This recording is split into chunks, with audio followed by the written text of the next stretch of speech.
Hi there, it's Gustav, and today I want to talk a little bit about emotions and suggest how we may understand and address them within a mind-body approach to protracted, or what I call learned withdrawal.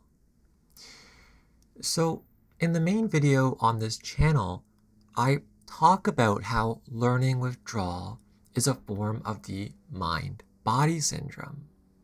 And to very briefly recap this, at the heart of TMS are powerful emotions, especially repressed emotions, threatening to rise to the surface of our conscious mind. And the reason persistent withdrawal sensations exist, I'd suggest, is to preoccupy us from these emotions that may otherwise totally overwhelm us. Whether that's fear, rage, sadness, probably associated with certain memories, situations, or personal pressures we may place on ourselves. In any case, our brain tries to protect us from these emerging repressed emotions by redirecting our attention onto withdrawal sensations to worry about those instead. And unfortunately, we can then learn them. But what if our primary experience of withdrawal isn't of a physical nature, but an emotional one instead? In the main video, I use the general term withdrawal sensations because I don't like the word symptom. But maybe this wasn't very clear and gave the impression that I was talking only about physical sensations. But I was really talking about emotional sensations as well, because I most definitely experienced those too. In fact, I felt frightening emotions like panic, terror, anger, quite routinely. I also had frightening thoughts that spun around endlessly, repetitively, until I flew into a rage.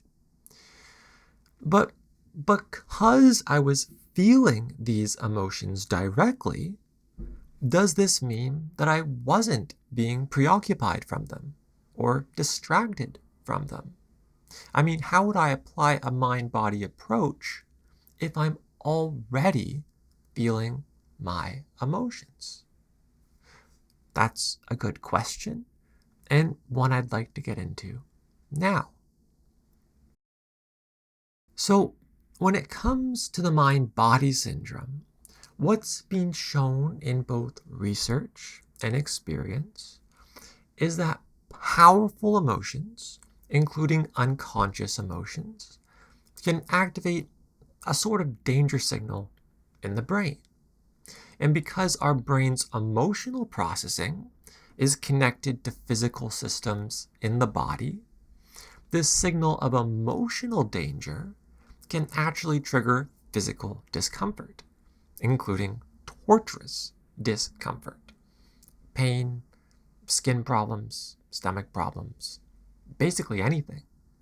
Now, if someone gets preoccupied with this physical experience, it can become chronic or learned and ultimately prevent a person from knowing about their deeper emotional conflict, probably from something that's happened in their life.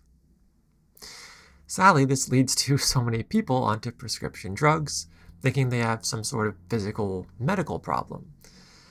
And whatever's actually bothering them in their life may remain unaddressed. But what's also possible is that this danger signal about threatening repressed emotions can trigger a primarily emotional or psychological experience instead or alongside a physical one. And I think this makes sense.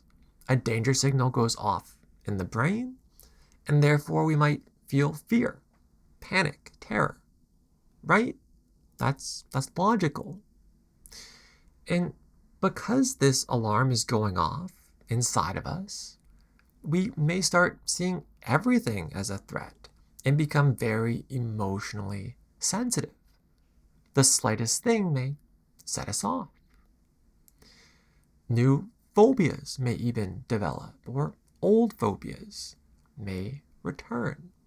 And our thoughts and actions all orient ourselves around not feeling safe, that something is deeply, deeply wrong. And it's important to mention again here that from a TMS understanding, our core emotions setting off the brain's alarm are repressed and unconscious. So while it's possible a limited amount of unconscious emotions are breaking free as fear and terror that we may now feel, it's unlikely we're directly feeling the specific emotions prolonging withdrawal, or TMS. Instead, the emotions we feel, the fear, the terror, they're kind of generalized and free-floating feelings, coming and going largely on their own. So all we're really feeling is the brain's alarm, not the specific emotions that our brains are repressing for our protection. Those remain mostly unconscious. So in this case, it's possible, as John Sarno would say, that our emotional and psychological experiences could also still serve as a preoccupation, as a distraction from what we're really upset about. It all depends really on how we make sense of the powerful emotions we do feel. If we develop a fear of our fear, or think something's wrong with us, or that we have a disorder, then we can become preoccupied with these emotional experiences, these psychological experiences, and learn them. Therefore, they can distract us from aspects of our emotional life, repressed aspects, that we really may need to acknowledge, to rebuild our mind-body connection, to integrate them.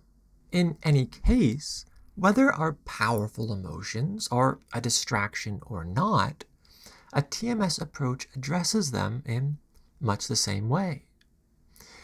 And that's first to accept that there's nothing wrong with us, that we don't have a psychiatric disorder, that we don't have protracted withdrawal syndrome, but that we do have powerful repressed emotions inside of us that's sounding an alarm. Secondly, it's important to recognize that this alarm can cause general panic or terror, or maybe even sadness and fatigue if we've run out of panic, or we're freezing instead of panicking.